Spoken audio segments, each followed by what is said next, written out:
Secret of Mana is a game I've wanted to play for a long time for the soundtrack if nothing else. Before I ever played it, this was one of my favorite game soundtracks. I also wanted to explore classic RPGs beyond the Final Fantasy series, although this one was still developed by Square. And now we have a dilemma to discuss. This game is now over 30 years old and still fondly remembered and replayed by those who grew up with it. Modern players seem to have trouble understanding why. I hear these two extremes from almost everyone. Either the game is amazing or terrible. I finally played it myself, and my verdict as a retro-loving younger player is, it's both? Stay with me here, that makes it sound worse than it is. This whole video may sound more negative than I intend it to. There are undeniably a lot of outdated and unintuitive features. If you know how to play the game though, everything will be much smoother. I know everyone says that, but it really is true for this game. Let's start at the beginning and we can evaluate everything fairly. There are flaws, but I will still give this game the love it deserves. In Japan, Secret of Mana is instead called Seiken Densetsu 2.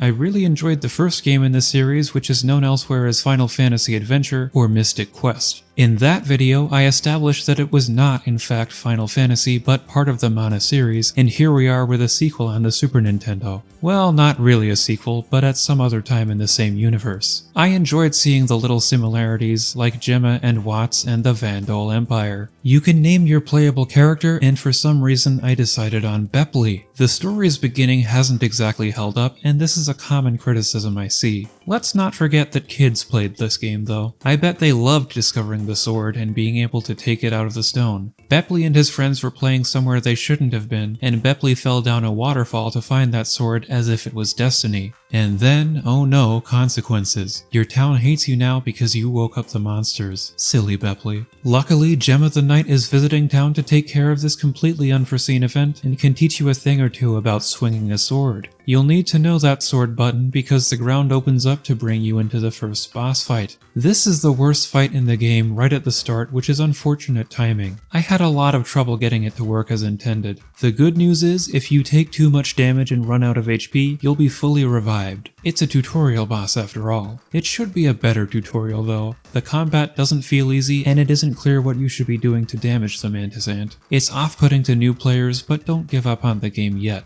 Bepley has to leave his friends behind and set off on his own journey. There are a few simple monsters around, and all you need to do is hit them a couple times with your sword. The combat all happens in the main world. No separate battle scenes in this game. I like the flow, and I like the small damage numbers that appear. One thing that was difficult at first was the focus point on Bepley. As you walk, the screen scrolls with you, but not very far ahead. Bepley is closer to the side that you walk towards, and that caused me to run into a few enemies at first. I got used to it later on. It also took me at least an hour to figure out how the menu worked. The ring appearing around the character is cool and new, while I was left wondering where other things were. What's the point of having candy if I can't eat it?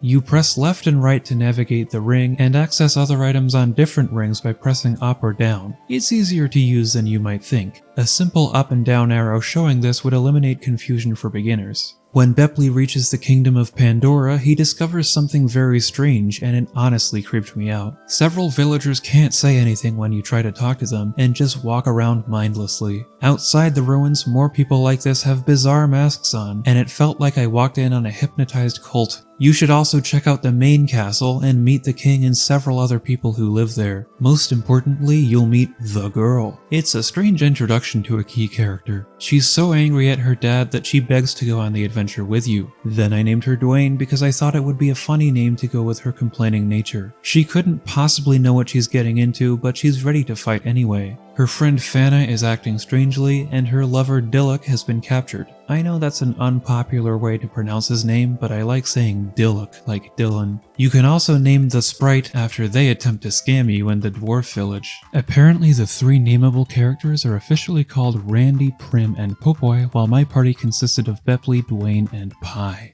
Perhaps the most innovative part of this game is its multiplayer capabilities. A second player can plug in a controller to take over another character, and this is a rare Super Nintendo game that even supports 3 players using a device called Multitap. Without other players, the additional characters are controlled internally and barely make an effort to be helpful. Or so I thought. This is another thing modern players complain about, and when they're left on the default settings, yes, this game can be pretty terrible. You need to give them a role on their action grid to help fight enemies, otherwise they will barely attack at all. This feature is unintuitive, but it's important to remember that manuals and guidebooks used to play a big part in explaining games. The action grid isn't covered extensively, but the guidebook does tell you how to make your allies more helpful. I think it would be really fun to replay this game with other players. However, when I finally learned how to use the action grid, my single player experience was mostly great.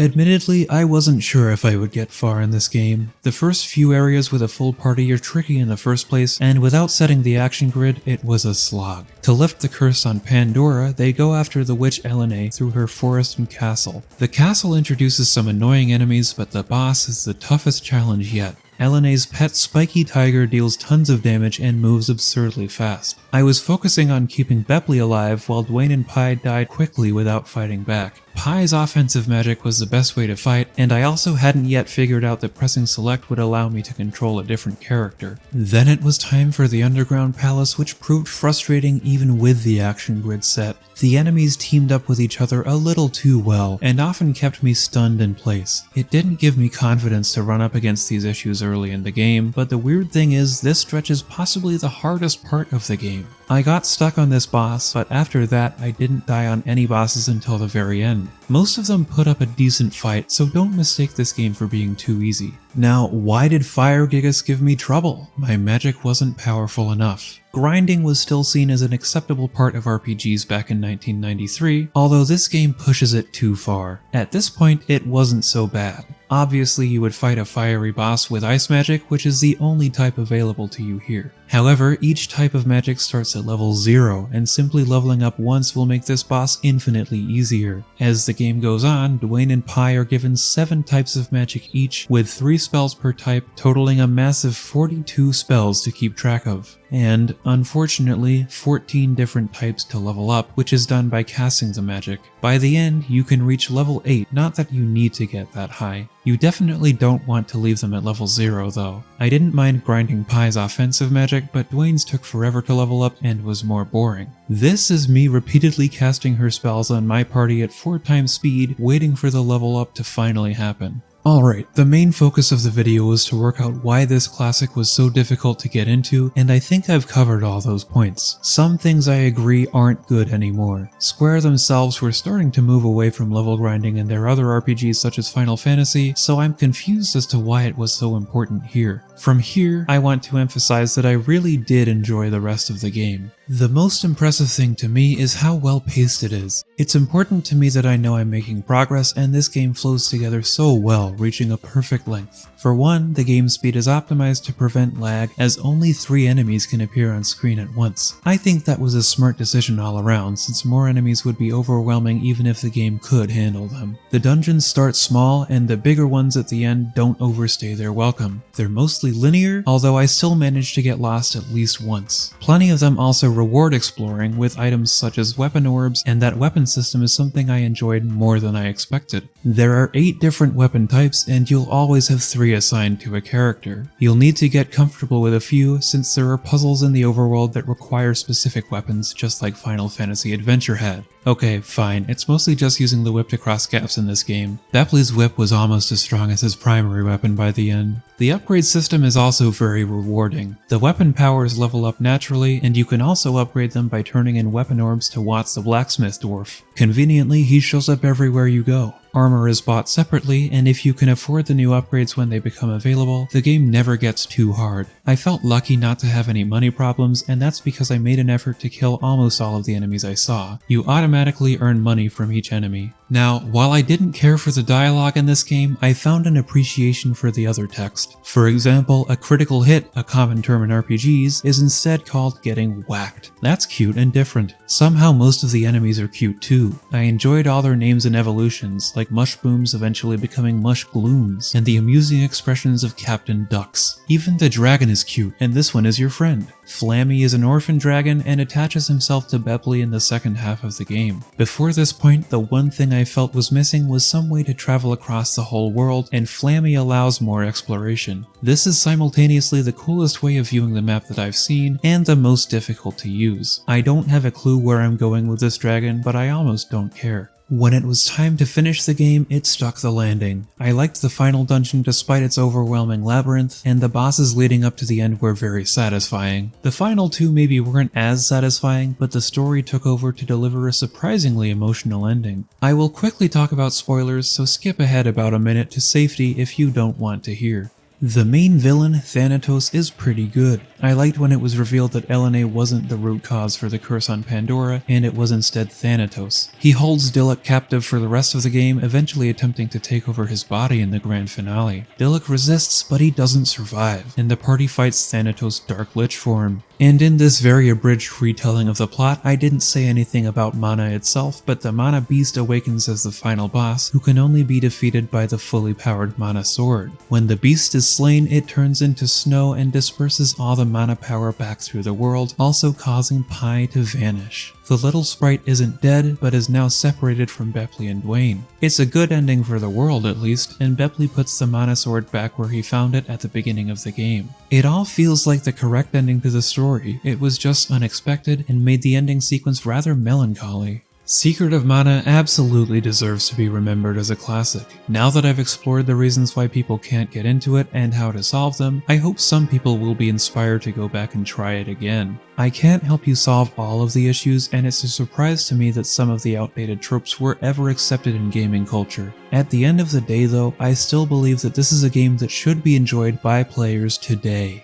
Therefore, my final score for Secret of Mana will be 7.9 out of 10. It's unfortunate that the beginning is less polished and pushes new players out. Game design has evolved over time, and you shouldn't try to play this game completely unassisted. Going in with a little knowledge goes a long way, and that doesn't mean you have to spoil yourself. Just get familiar with a few mechanics and you'll be much more comfortable. The game only gets better as it goes on. In 2018, a remake was released on PC and PS4 to mixed reception. It seems like it wasn't the overhaul that people expected, not that it was a complete disaster either. The original is most likely the better option, which fortunately has an easy way to play now. In 2019, Collection of Mana was released, including Final Fantasy Adventure and Secret of Mana, as well as Seiken Densetsu 3 for the first time outside of Japan. Its new name was Trials of Mana, and I've heard it does everything even better. I'm excited to try it when the retro reviews reach 1995. Secret of Mana was awarded Game of the Month in Electronic Gaming Monthly with an average score of 8.75 out of 10 and lots of compliments for the multiplayer. Meanwhile, in Nintendo Power, their power rankings only totaled 14.6 out of 20. I mean, come on now, how did that happen? At least the same issue honored the game by giving it the front cover. Even Japan's harsh judges at Famitsu appreciated this game with a nice average score of 8.25 out of 10.